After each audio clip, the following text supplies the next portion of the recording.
All right, we're going to talk about the exhaust portion of stage 1. S&S has a variety of mufflers available for your FL model, whether it's a Road Glide or Electric Glide Standard. We have kind of our top of the line model muffler here, the SPO, and then we have a variety of 3.5-inch mufflers that are more economical. So what we're installing on this bike is the SPO, and some of the features of the SPO are, of course, a heavy-duty gauge steel shell. It comes with, of course, a baffle that is wrapped in steel wool with fiberglass wrapping around the steel wool, so it's kind of a double layer baffle, if you will, or packing. And then the end of the muffler has an end cap, and this one here is a black Xylon coated end cap. It's a high temperature coating that we use that is very durable. Okay, we're going to install the step 1 exhaust system, the Power Tune Duals from S&S. We've got the bike prepped here up on the rack. We got the stock exhaust system pulled off, and the first thing we need to do is to remove the flanges from the stock exhaust system. This was a stock 2-in-1 system off of this Road Glide, 2010 Road Glide. And basically what you need is a snap ring pliers to spread these little clips here and pop them off over the tapered end of the pipe. So you just squeeze them off, and then the flange just falls off of the pipe at that point. So there's one.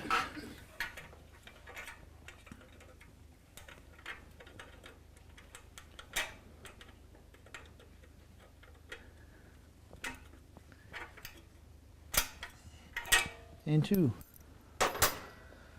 Okay, we'll set that aside for the time being, and we'll go and put these flanges on the new system over here on the bench. This is the new header from S&S. Power Tune Duals has a crossover in the middle of the pipe.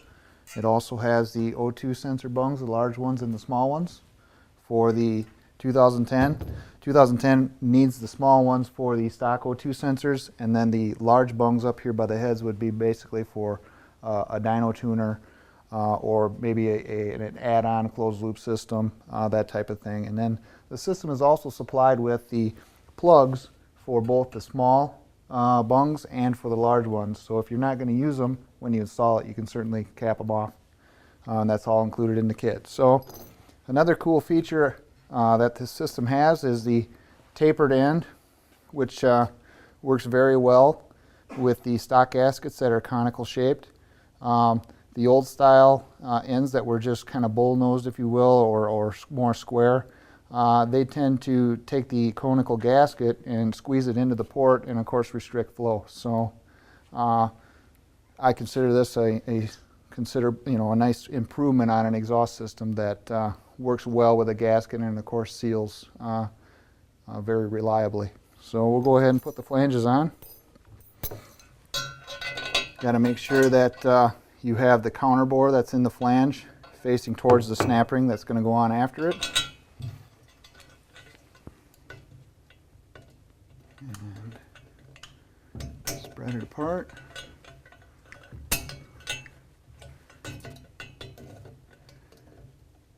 Side on there, and then you can see how the snap ring fits down into that counterbore nice and snug.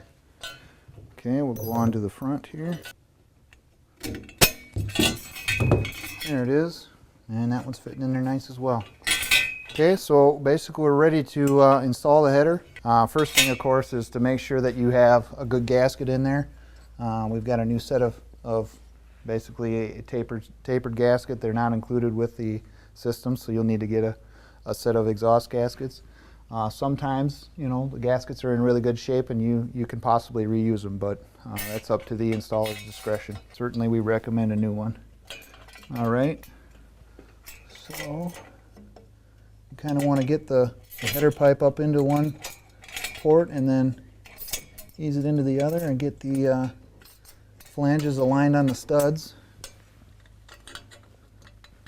And once you get the pipe up into the gaskets, it'll pretty much hang there by itself.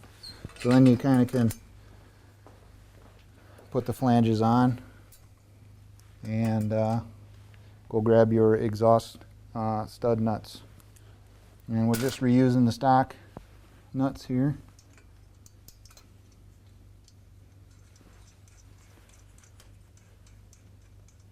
And we're just going to put them on loose for now while we mock up all the rest of the exhaust or install the rest of the exhaust, and we'll tighten these at a later time. Okay, before we put the crossover pipe on, this bike being a 2010 Road Glide, and then any like an Ultra or dual pipe stock exhaust would certainly have to have this bracket removed here. And then the S&S Power Tune Duals has a bracket that goes right here on the back of the transmission. So we get this bracket off and we need to remove these 4 bolts on the back of the transmission oil pan. So we'll go ahead and remove that now.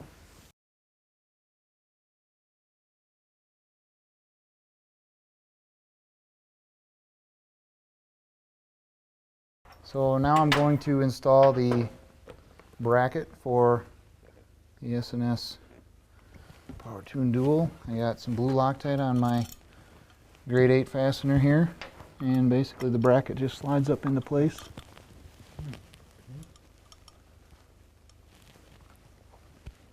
And you need a 7/16.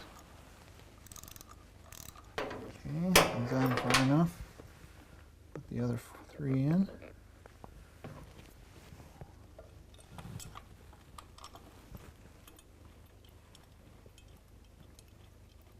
And then the bracket's universal, you can flip it either direction.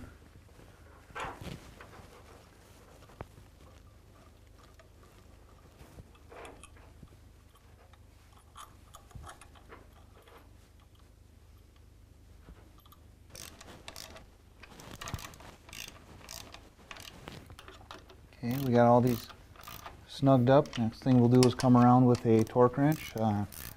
You have to kind of have a click style torque wrench to be able to do these because of the rack or the lift being under the bike. You're not going to be able to see the reading on your torque wrench.